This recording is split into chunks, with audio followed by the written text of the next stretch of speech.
Hey everyone, in this video we will talk about a star schema and how that makes sense on a dashboarding tool. So let's start.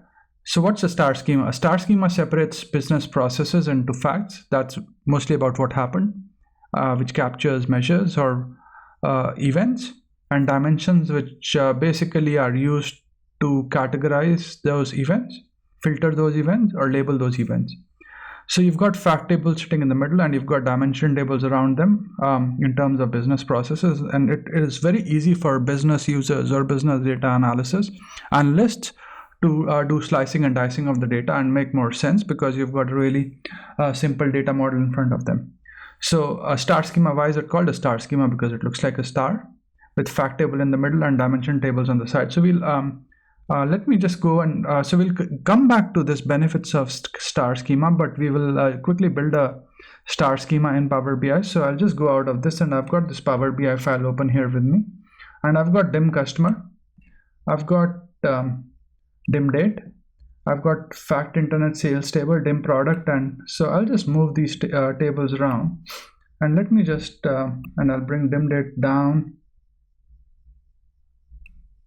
So we've got this structure created here to some extent, and what I'll do is I'll just link this to the customer key,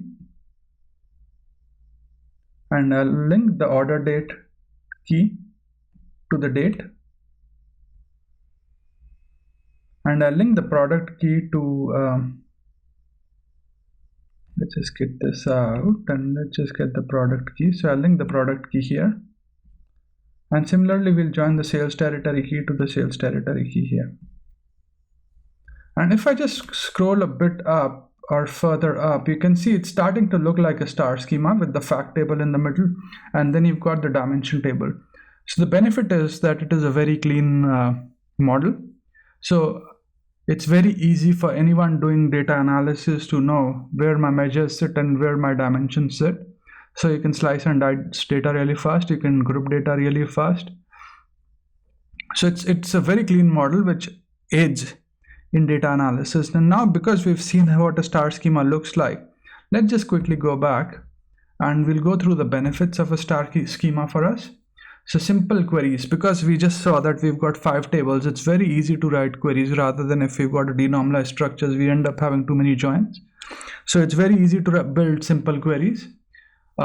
Simplified business reporting logic, which we've already seen, because we know these are the 4 dimension tables and this is the fact table sitting in the middle.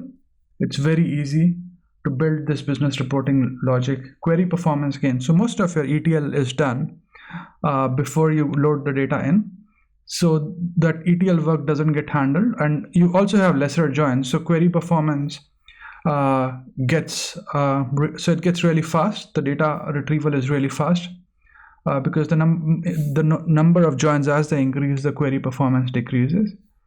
We've already discussed faster self-service analysis because it's a cleaner model, and we also know that the Power BI tabular model, it's a columnar database and it is optimized for the star schema.